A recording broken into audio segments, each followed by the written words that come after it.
ایک اب نیا آیا ہے شوشہ، اور وہ کیا ہے؟ رینڈ کارپوریشن ہے امریکہ کی ایک بہت بڑا تھنک ٹینک، سب سے بڑا، سب سے اونچا۔ اس کی سفارشات جو ہے وہ محکمہ دفاع کو جاتی ہے، خارجہ محکمے کو جاتی ہے، اور ان تھنک ٹینکس کے مشوروں پر اور تجاویز پر لوگ عمل کرتے ہیں۔ حکومت جو ہے ان کو غور سے دیکھتی ہے، عمل کرتی ہے۔ اب انہوں نے مسلمانوں کا تجزیہ کیا ہے کہ مسلمان 4 قسم کے ہیں، سب ایک طرح کے نہیں ہیں۔ بہت غور سے سننے کی بات ہے، 80 صفحات کی رپورٹ ہے، جن حضرات کے پاس ہے انٹرنیٹ وغیرہ کا وہ نکال سکتے ہیں، پڑھے پوری کی پوری۔ میں خلاصہ دے رہا ہوں۔ کہتے ہیں نمبر 1 ہے فنڈامنٹلسٹ، اور فنڈامنٹلسٹ وہ ہیں کہ جو اسلام کو صرف مذہب نہیں دین سمجھتے ہیں، جو یہ سمجھتے ہیں کہ اسلام صرف عقیدے، عبادات اور رسومات کا نام نہیں ہے، بلکہ اسلام ایک پولیٹیکو سوشو اکنامک سسٹم ہے، ایک نظام ہے، اجتماعی نظام ہے۔ کہا یہ ہمارے دشمن نمبر 1 ہے، انہیں ہم نے ہر قیمت پر ختم کرنا ہے۔ They are the biggest challenge to our civilization, our culture, our system. ہماری تہذیب، ان کے سب سے بڑے دشمن یہ۔ نمبر 2 ٹریڈیشنلسٹ ہے، روایت پسند۔ یہ ہمارے علماء جو قال اللہ و قال رسول میں ہے، فقہ حنفی پڑھ رہے ہیں، یا کوئی اہل حدیث ہے تو کچھ اور چیز پڑھ رہے ہیں، وغیرہ وغیرہ، ان کا اصل جو مشغلہ ہے وہ دارالعلوم ہے، پڑھنا پڑھانا ہے، مساجد میں خطبہ دینا ہے، امامت کرانی ہے۔ اس سے آگے کا ان کے سامنے خود تو کوئی کانسیپٹ نہیں ہے، لہذا یہ ہمارے لیے خطرناک نہیں ہے۔ They are no challenge to us. لیکن اگر کبھی وہ فنڈامنٹلسٹ کے ساتھ مل گئے تو پھر بہت خطرناک ہے۔ کیوں؟ ان کے پاس عوام تک رسائی کا بہت بڑا ذریعہ ہے۔ ہر جمعے کو ایک اجتماع ہو رہا ہے، جلسہ ہو رہا ہے۔ چھوٹی سی جلسی کرنی ہو تو ہزاروں روپیہ خرچ کرنا پڑتا ہے، اشتہار ہے، پوسٹر ہے، فلاں ہے، چاہے وہ چھوٹی سی جلسی ہو۔ اور یہاں لوگ چلے آ رہے ہیں، نہا دھو کر، کپڑے بدل کر، اچھے عطر بھی لگا کر آ رہے ہیں، کچے دھاگے سے بندھے ہوئے، تو ان کے پاس تو بڑا ذریعہ ہے۔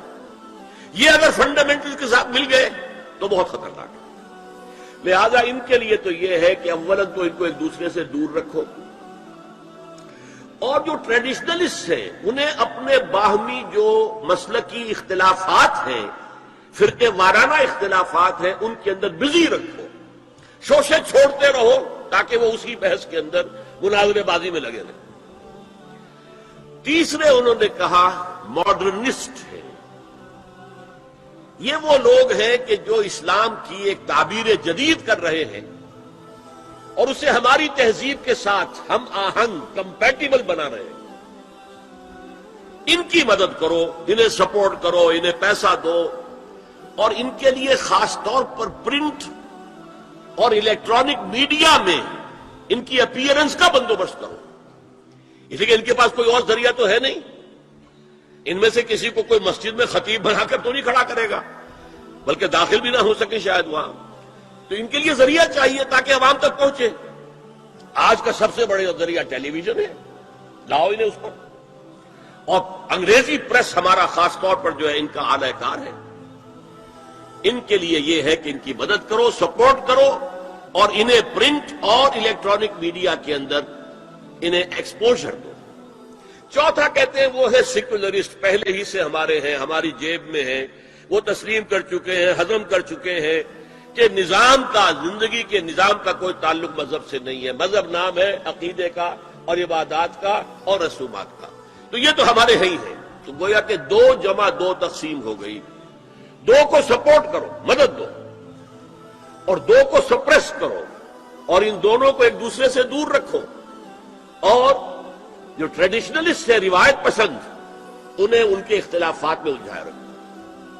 یہ ہے پالیسی جس کے تحت آج ایسی باتیں آپ کو اپنے الیکٹرانک میڈیا سے، ٹیلی ویژن سے سننے میں آ رہی ہیں، اور بڑے بڑے دانشور ہیں جو کہہ رہے ہیں شراب اسلام میں حرام نہیں ہے،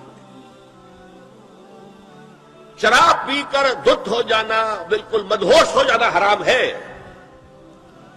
آپ کو معلوم ہے کہ وہاں بھی کہا جاتا ہے ڈرنکرز، ڈرنکرز وہاں بھی پسند نہیں کیے جاتے، اتنے پینے والے کے ہوش کھو دیں، مغرب میں بھی پسندیدہ نہیں، لیکن وہ کہتے ہیں کہ اصلاً شراب حرام نہیں ہے اسلام۔ اور آپ کو معلوم ہے، میں نام نہیں لینا چاہتا، یہ ہماری بدقسمتی ہے کہ علامہ اقبال کے فرزند ہیں جنہوں نے یہ بات کہی ہے۔ پھر انہیں کے ایک اور ہم نام ہے، انہوں نے شوشہ چھوڑا، اسلام میں پردہ وردہ نہیں ہے، قرآن میں پردہ نہیں ہے۔